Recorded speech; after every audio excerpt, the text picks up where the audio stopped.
जय हिंद।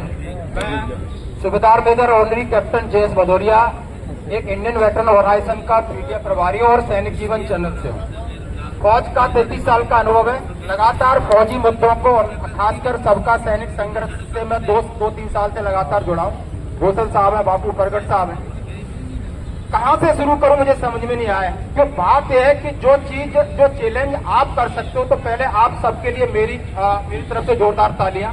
ये करेज और ये साहस ये आपके अंदर है, ये आत्मबल आपके अंदर है कि 30 लाख सैनिकों की बात यूट्यूब से बैठ के कोई भी कर ले, मीटिंग होटल में कोई भी कर ले, चाय पकौड़े कोई भी खा ले, लेकिन जमीन पर उतरना और जमीन पर संघर्ष करने का ये जो करेज आपने दिखाया, मैं आपको सैल्यूट करता हूँ। आप इतनी दूर से चल के आए और ये चीज आज लगभग मुझे 2 लाख लोग रोज सुनते हैं सारे फौजी। चाहे कोई संगठन का नाम नहीं लूंगा, लेकिन उस संगठन को मैसेज देना चाहता हूं कि आप सिर्फ राजनीतिक महत्वाकांक्षा के लिए काम कर रहे हैं या कुछ और महत्वाकांक्षा होगी। 30 लाख सैनिकों की बात होती तो आप यहाँ पे रहते। क्या बंटवारा था, क्या भेदभाव था इसमें आने के लिए? क्या सैनिकों की मांगे थी? और सैनिकों की मांगे नहीं, सैनिकों की अनदेखी हो रही है। यदि आपने सबसे पहले सेना के अधिकारियों से पीछा छुड़ाया, सबसे पहली बात आपका बड़ा कदम था। मैं हरपाल साहब से भी लगातार इंटरव्यू हुआ, बड़ा लंबी इन्होंने कहा, मैंने पूरा स्टडी किया। घोषल साहब से रहता है, तमाम आपके लोगों से मेरी इंटरेक्शन रहता है। बात मुद्दों की जाए, 8वां वेतन आयोग की जैसे मेरी हरपाल साहब से बात हुई, तो सबसे पहले मुद्दा ये होगा कि आरोपी 1, 2, 3 में सबसे बड़ी चीज थी वो आपका था 2.57। नहीं, आप समझ सकते हो आरोपी 1 के बाद एक लेफ्टिनेंट है, उसकी आप दे सकते हो 35,800, कैप्टन की 3800, पुराने वालों की 41 है, 43 है। कितने मुद्दे, एक मुद्दे नहीं, आप ये तसल्ली से उठा के देखो, एक एक चीज आपको लगेगी कि कितना डिस्क्रिमिनेशन है, कितना भेदभाव है कि हमारा कोई पक्ष ही नहीं सुना किसी ने। ये वेतन आयोग और अगला वेतन आयोग ये आ रहा है 8वां, 1 जनवरी 2026 से लागू है। कई प्रकार के फिटमेंट फैक्टर की हम भी बात करते हैं। यदि इसमें दबाव नहीं बनाया, टर्म्स ऑफ रेफरेंस की बात करूं तो रेलवे अपना दे रहा है, पैरामिलिट्री फोर्सेस एसोसिएशन अपना दे रही, लेकिन आर्मी का अभी तक कोई भी जो सर्विस में वो तो क्यों आएगा? उसके बाद एक्स सर्विसमैन को जितने बड़े बड़े संगठन है जहां अधिकारी राज कर रहे हैं, उन्होंने इसके ऊपर कोई संज्ञान नहीं लिया। यदि आज आप ये संज्ञान ले रहे हो, यदि आप इस मंच से जंतर मंतर से आज अपनी बात उठा रहे हो, ये बहुत बड़ी बात है, बहुत बड़ी चेतना की बात है कि आप चीज जाग चुके हो। मैं बात पीछे से करूं, आप 2000 की बात करूं, टर्म्स ऑफ रेफरेंस की बात करूं, ऑनरी नायब सूबेदार को यदि MSCP नायब सूबेदार ऑनरी नायब सूबेदार में कोई भेदभाव नहीं। राष्ट्रपति जी के यहाँ से अनुशंसा है, लेटर हमारे पास भी, लेकिन आज ऑनरी नायब सूबेदार को एक बार नायब सूबेदार का दर्जा देकर सरकार बंद कर देती। सरकार आपकी डिसेबिलिटी पेंशन में फिल्टर लगा के रखा है। कितने सारे केस हैं जो AFT में जीतने के बाद माननीय सुप्रीम कोर्ट और हाई कोर्ट में जाते हैं और उनकी रोक दी जाती है। कितने मुद्दे हैं सैनिकों के, खासकर वन रैंक वन पेंशन जब से शुरू हुई है।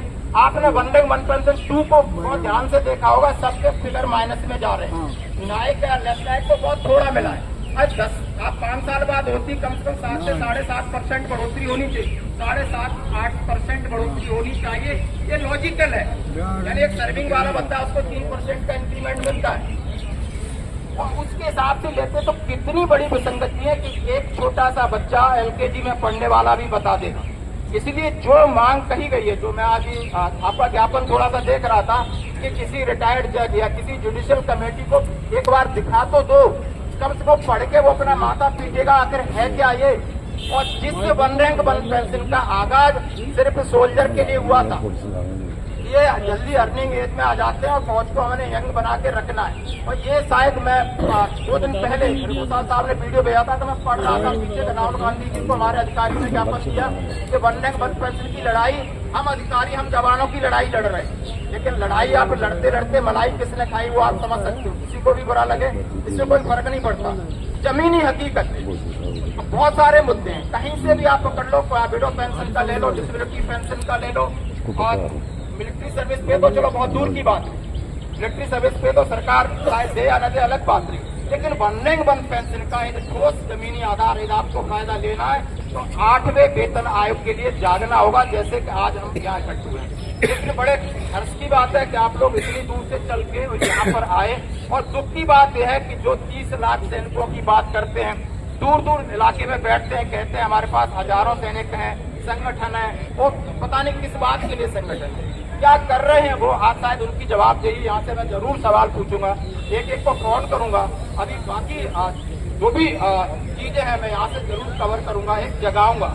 लोगों को जगाने का वक्त है, वो आपने बहुत सारा पूरा देश में मोमेंटम खड़ा किया है, आपका त्याग, आपका सेक्रीफाइस, कितने लोगों का देश में लोग जाग गए कि उनकी बेसिक पेंशन कितनी है, पे कितनी है, बहुत सारी चीजें कैसी नहीं। एक्स-सर्विसमैन को क्या पता, सर्विंग को नहीं पता होता, रिटायर होने के बाद उसको क्या ग्रेजुटी होती है, क्या कम्युटेशन होता है, किसी को कुछ नहीं पता। हमें नहीं पता, मैं ऐसे में रह के आया हूँ, कुछ नहीं पता। लेकिन आपने जो जगाया है, मैं इरफान साहब का फिर नाम ले रहा हूँ, ये शख्सियत भाई। जब मेरे इंटरव्यू में 3-4 बार इनका इंटरव्यू पढ़ा कि इतना संघर्ष एक व्यक्ति ने कैसे किया होगा, तो यही होता है कि ये संघर्ष आज फिर आपने आगाज किया 1 साल के बाद।